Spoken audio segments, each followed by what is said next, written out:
So here we are with the fourth to last review of 2017. A really quick one because there ain't going to be that many pictures because it's a visual novel and I really only have to discuss the story.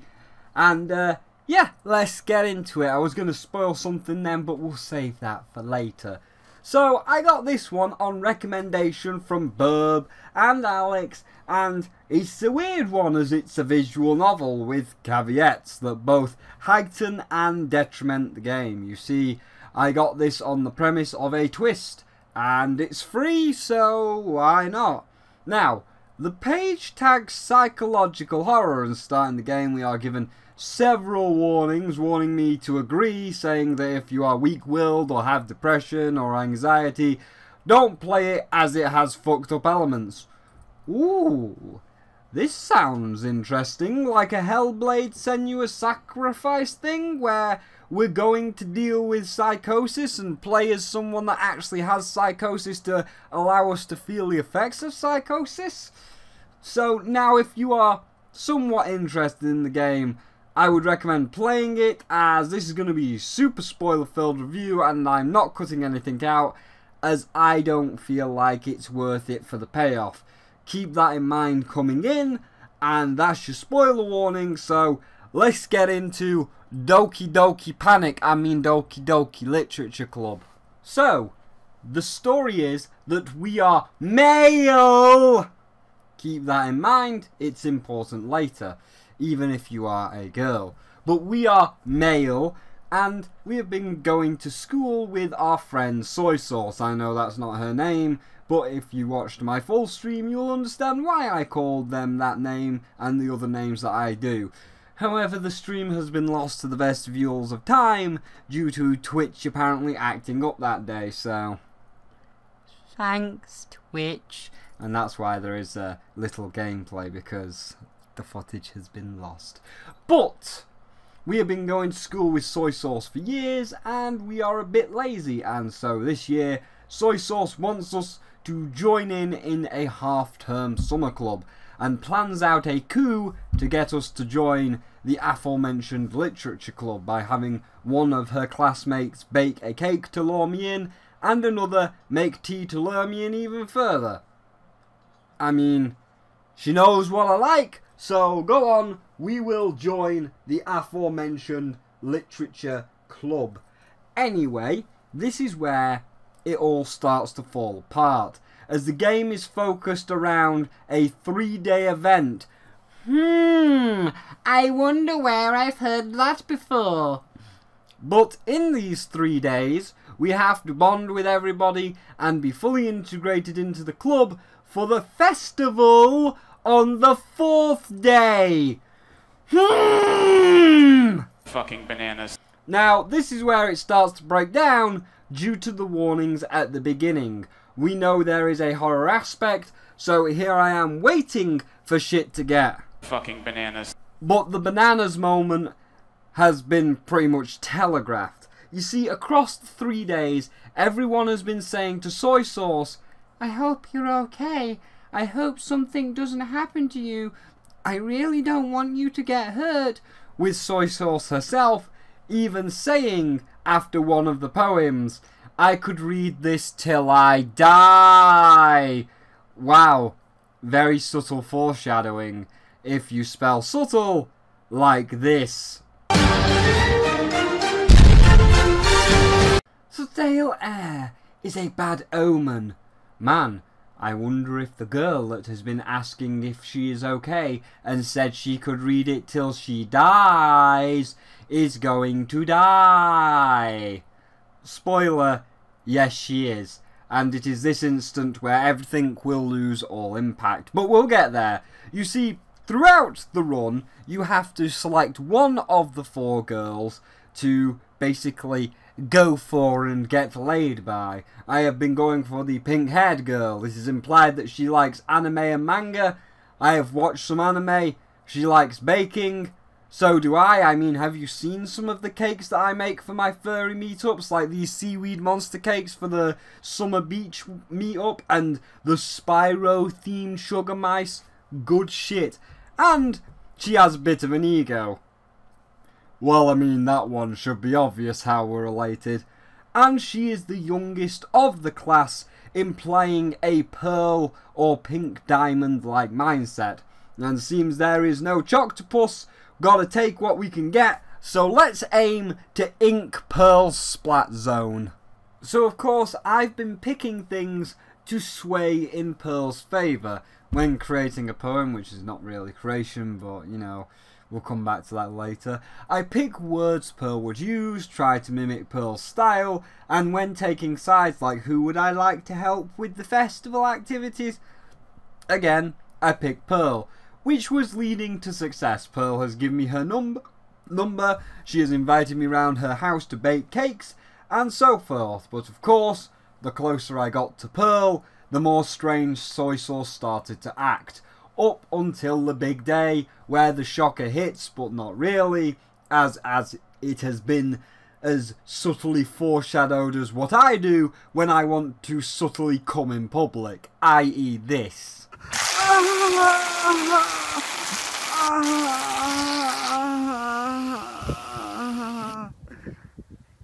Yeah, and what happens next is kind of a joke. Now I will preface this by saying what we are about to witness is not a joke, nor am I making fun of the condition or the symptoms surrounding that condition, but it is so ham-fisted in for the remainder of the game, it just makes it itself come across as a joke and everything in the future meaningless. So, the day before the festival, Soy Sauce is not around. She left class early. The previous day, she is feeling like shit. So, clearly something's up. The psychological horror of this psychological horror game, maybe? So, we go round to her house. The lights are all off. Switching them on, there is no one downstairs. She must be in her room. We knock on her door, there is no answer. We look inside her room, it's a dark room. And now the lights are about to go on, and I want you to take a guess at what you think happens. A. We switch the lights on to see Soy Sauce dressed as a voodoo princess-like priestess thing, performing a hellish ritual to begin the psychological horror of this psychological horror. B. I have crippling depression. Or C. We see a thing from Bloodborne or Hellblade, where she is with a old god from beyond the veil of time and space, or we at least see something relating to a horror from beyond the veil of time and space that will cause us to go down the same maddening path as her, due to her last message being, "Get out of my head, get out of my head, get out of my head," repeated ad infinitum. And now we have seen the old god, it is time for us to start hearing the voices like her. Go on, I'll give you a moment.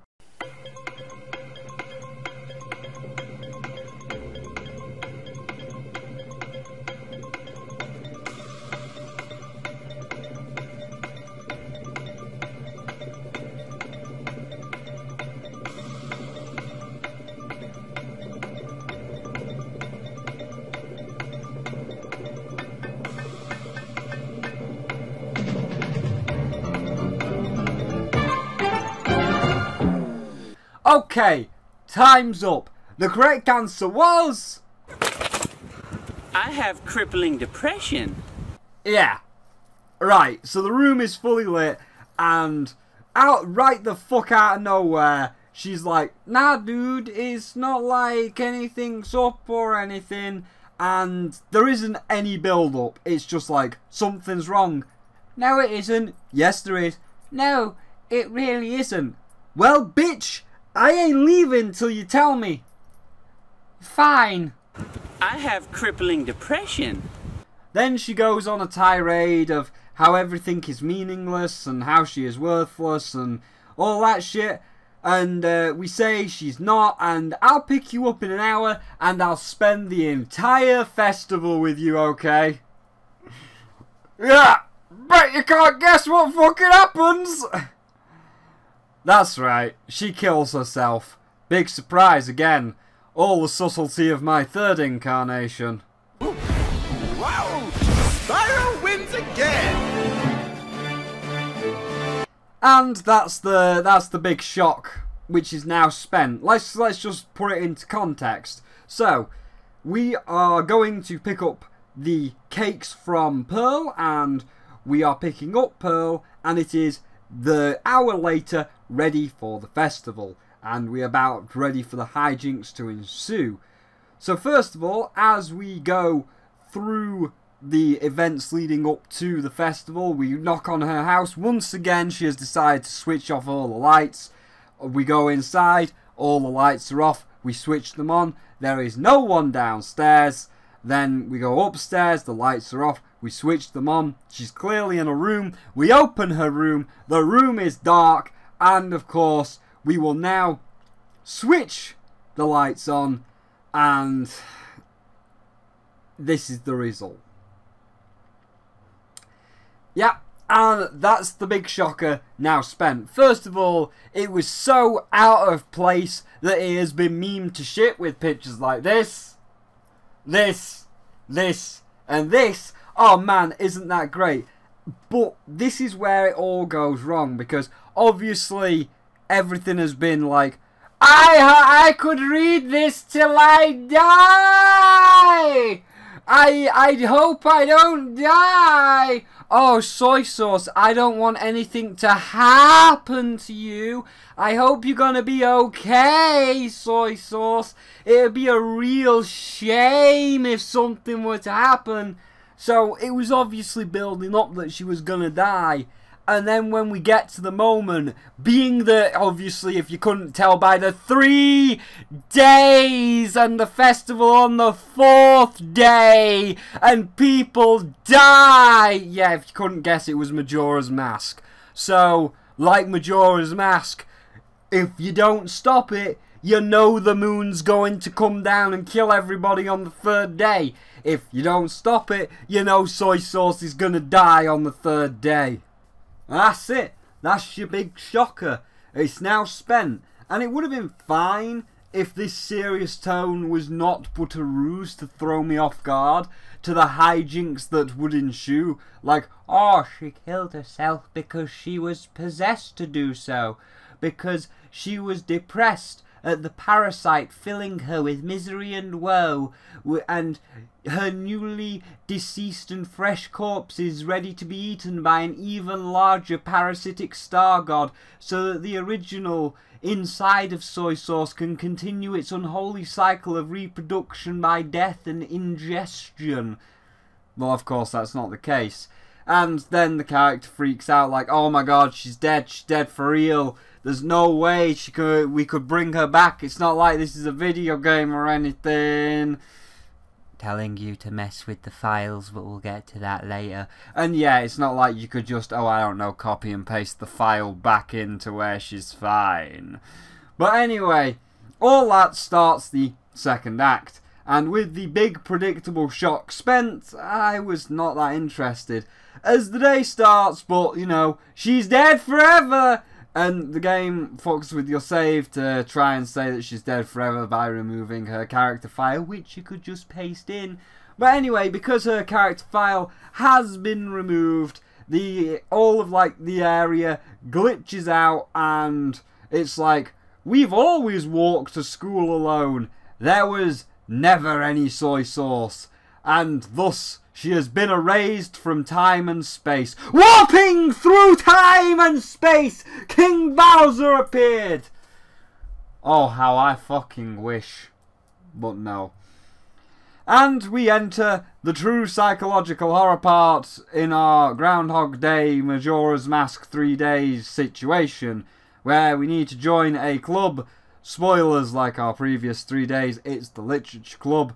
Only now even more fucked up, as magically we gain psychic powers to read minds. But when we do, ooh, spookiness ensues in this, the Spooky Game! Oh no, we read Pearl's mind, and now she's got Minecraft syndrome. Oh no, we read her mind again, and she got a Photoshop mouth. Where have I seen that before? Oh no, We read Yowie's mind, and now she has photoshopped eyes. Oh, so spooky. And also, photoshopped eyes and the world bugging and glitching out. Let me just put this here. Foreshadowing! Sorry, these writers are just being so bloody subtle about the big payoff. And from the spooky text, if you've been reading it, they're both bitches with problems. Pearl has child abuse and Yaoi cuts herself. Again, these are serious issues, but here we are making jokes as they are taken to a ludicrous degree and basically turned into a joke. Like the whole cutting yourself is a problem, and someone I know in real life had it, and it was really serious for a while, so I've been through that shit with them. But how can I take that kind of hard-hitting topic seriously when you're sticking Photoshop eyes on everything and adding blood red filter effects that even fucking asset flippers use in every single scary, spooky asset flip that they release? And so, with child abuse, being beaten by a big strong man and slice and dice leaking blood, it's no longer how hard hitting can we make this. Instead it turns into King Dice's fucking casino, jokingly betting on which one dies first. One more roll, girls. It won't cost you anything, only your lives. Come on, take the gamble. Who dies first? And well, Edward Scissorhands confesses she's madly in love with us to the point where she will sacrifice herself for us and does so.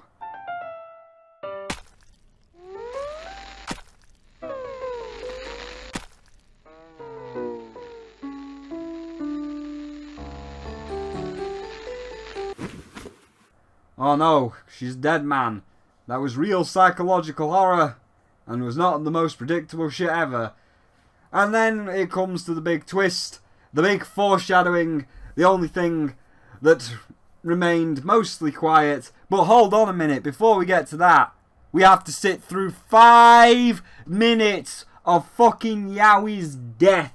So, first of all, Yaoi, you're a little fucking cheater because you spawned in Mom's knife.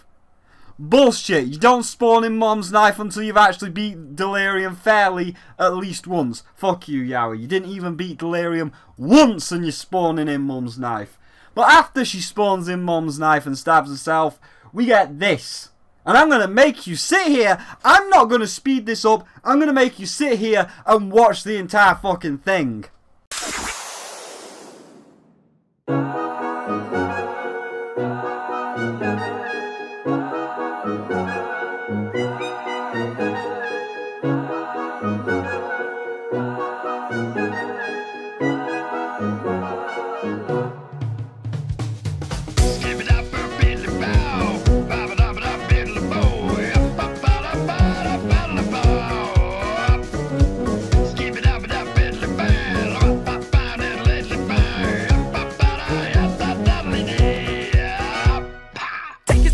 I'm an itty bitty cuphead. 1 sentence in, I've already made a pun. Yeah, picking up steam, wonder why they call me hothead. Struck a deal with the devil, now I'm racking up debt. Yes, I made a dumb bet, don't need to get upset. I'm a cup of trouble, have you seen my mug shot yet? Step in front on my finger gun and you drop dead. While I your bosses, super more jobless. They'll never stop me from running like a faucet. I'm a full cup, don't you ever try to top it. You can never touch it, but you can kick the bucket. I'm meant to be drunk from, but not to be trusted. Heads up, hit the deck, bug man. You don't really want to get your head busted. I'm a dirty dish who needs a rough scrub. After doing these devilish deeds, I'll stop this train even if it's haunted. Where's my ship? Sorry, just sunk in. Hopping like a frog, ducking, dodging punches. Won't shed a single tear when I'm dropping onions. Make all your breath up in a puffin' just to get dumped on by a cup of nothing. Unless all you wanna end up dead. You do not mess with the cup head, enough said. Do not mess with the cup head, enough said. Do not mess with the cup head, enough said. Do not mess with the cup head, enough said.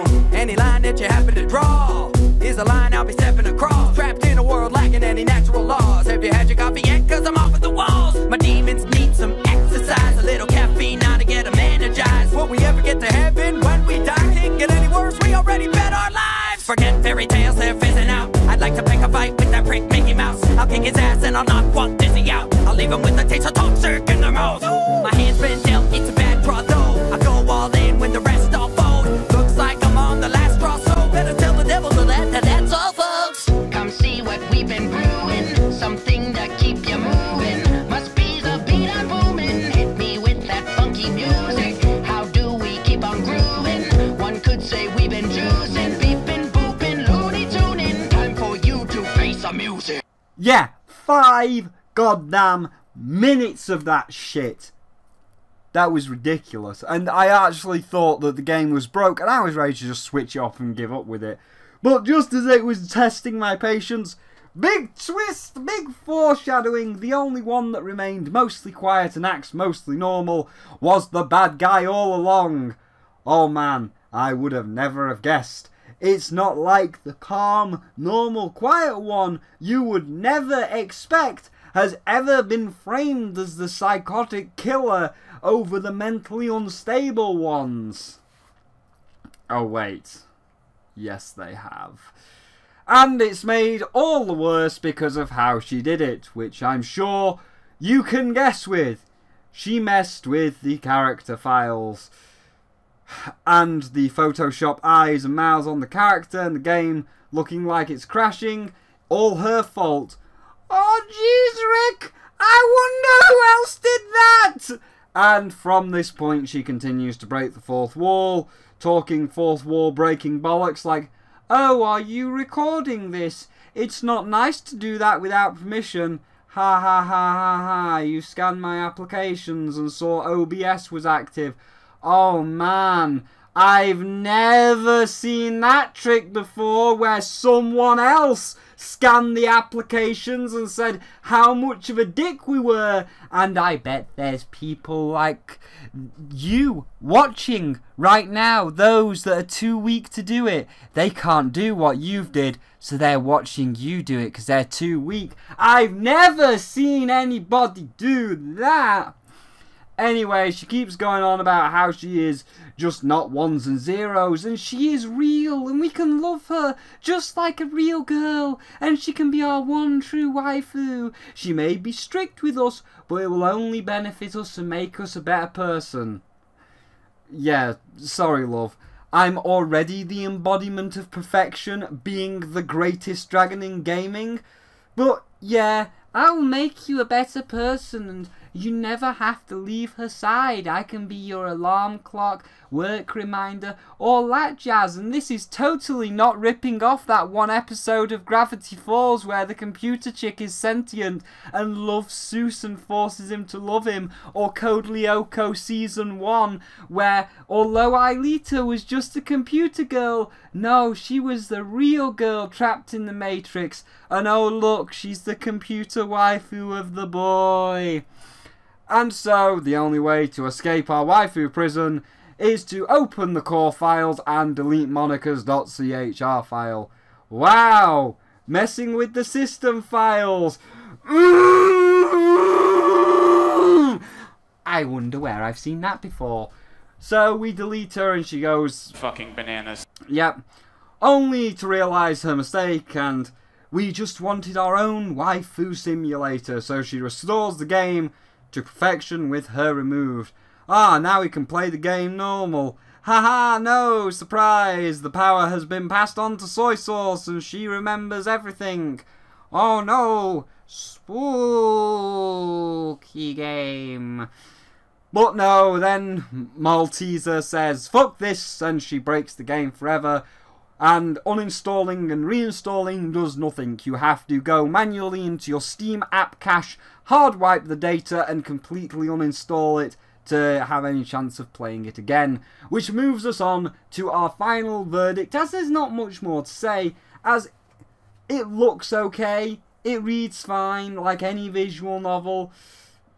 Bit too much on the waifu side, but whatever. So the final verdict for Literature Club is a 2 out of 5. So now I'm going to show you all the problems I just talked about, as this game suffers greatly from identity crisis. It's a trend chaser. It wants to be everything and comes across as vapidity. A game based around true psychological horror. like Hellblade Senua's Sacrifice, but unlike Hellblade that took the world by storm, an indie game with AAA production quality where they went out of their way to talk to hundreds of people that suffer from psychosis, and even had people that suffer from psychosis help with the project to make you, the audience, feel like you have that same condition, and it worked because of none of this pre-warning shit. All we got was, if you die too many times, your save would be erased. So it made you paranoid, it filled you with anxiety, as every monster you had to run from, every death you had, pushed you ever closer to it all being lost forever. It made you more and more on edge, made you more jittery, and it did it all with a good blend of atmosphere and hitting you with tense moments at the right time. It didn't need all these warnings at the beginning. If anything, tagging it as a psychological horror and warning everybody only serves to detriment the game, because the horror tag, you're waiting for it to come. Then, let's move on to the absolutely stupid fucking twist. So, as I said, I have already had a person that went through this whole cutting them thing. Luckily, they are over that phase of their life. They are happy and have been in 1 or 2 relationships that have ended, but they wanted them to in order to get over rejection and all that other jazz. However, you know, even with that pre-knowledge, going in and seeing these photoshopped eyes, it just devalues it. The photoshopped eyes, the photoshopped mouth, and all of the other things that are supposed to be fucked up, it just devalues it, because it's no longer this psychological aspect of the human psyche. It's, wow, cheating bitch spawning mom's knife. It's King Dice, gamble with your lives. And then, oh look, Malteser is erasing people and fucking up the world and breaking the 4th wall. Ha ha ha, she knows OBS is active and knows we are recording. Unfortunately, dear, you are 2 years too late. Even more so if we want to get technical. The Stanley Parable laid the groundwork for a subversive narrative years ago, genuinely messing with the player. Then along came Undertale, and Flowey shocked the world, being the first game in mainstream appeal where he fucked with you and the world around you. You remembering that you were a murderer, and then saying, "Oh, you killed her. But then you went back because you regretted it. Do you think you're the only one with that power? The ability to save the game? No, you're fucking not. I know what you've done." So this just comes across as weak and vapid. Also, photoshopped eyes and closing your game. Gee, Flowey didn't totally do that in the neutral run, did he? And Flowey was the first of his kind, and he was just there at the end. He didn't really push you across the entire game. He was just like, surprise! It was me, and I did it all along. Then came along Pony Island, that from the very start messes with you. The narrative and the game, we struggle and are strung along by a potential lost soul seeking redemption, and the little arcade game is made by the devil himself. But was it the lost soul that actually is the devil, and he's just trying to string you along? And then, of course, came Mirror Layers, a game that fucks with your computer and you need to drag and drop folders to influence the games, as it's a key between our world and the mirror world in our computer. So dragging and dropping files, like with the deletion of the character file moniker. So, sorry Malteser, you're just old hat. You're trying to capture a special moment that's not all that special anymore. It's like Five Nights. Every man and his dog has copied the "I'm in control of the game and I can do all of this important shit" aspect.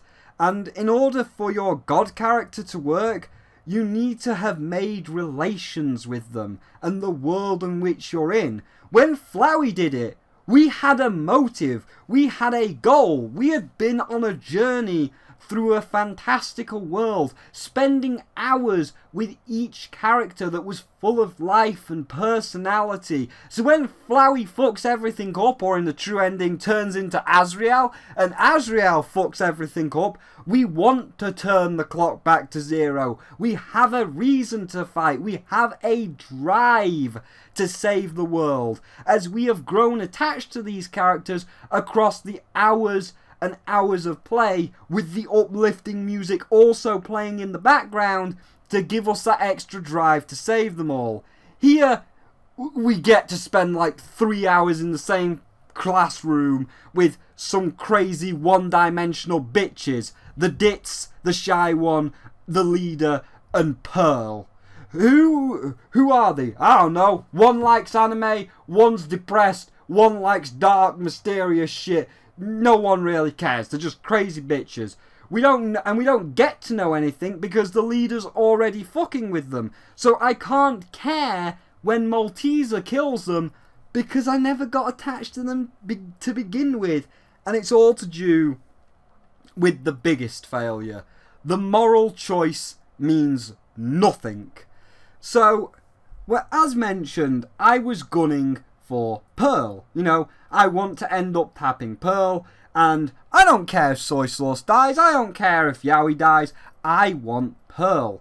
But it's all pointless, as Monica is your endgame. Like, round 1, Soy Sauce dies. Okay, it's death roulette. Who cares? I didn't want her anyway. I'm going for Inkling Booty. But on the second run through, well, you don't get any choice. No matter whether there is a choice or not, any choice you have, when you try and push it to someone else, the mouse is always fighting you to go to Monica. And if you do get to that other choice, it'll still be Monica anyway. So, what's the point of even making me choose? I can't care anymore because my choices don't mean anything because it's just Monica.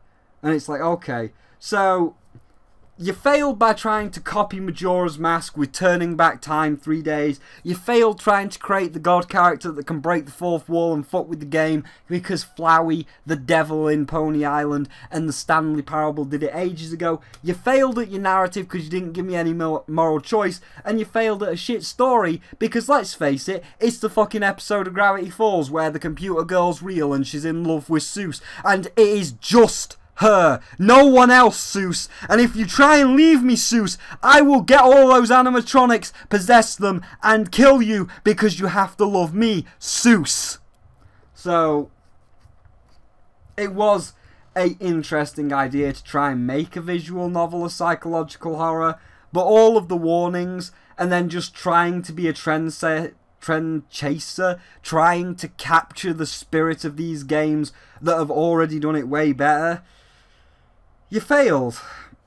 And, you know, yeah, I know there's that whole ARG thing where if you press the right buttons in the right order and you mess with the files in the right order, then you'll get the true ending where Monica's like, we can save them all. In the next game, I'm going to be the hero and I can save them all because I remember now. I remember being in that evil hospital where they experimented on us. There's a reason why Yowie's book is the evil book. It's the Necronomicon because she was one of the girls who was experimented on. However, to even get that ending and do the full, you know, do all the full clicks, you pretty much got to be a smart ass. And, like, let's face it, you're not going to be a smart ass because even looking it up, you have to type in so much bollocks and decode so much bollocks in this ARG that the true ending, like, you're going to watch it on YouTube. So just watch the true ending on YouTube, or just watch MatPat's Game Theory because he, you know, puts it all in a nice, neat little timeline.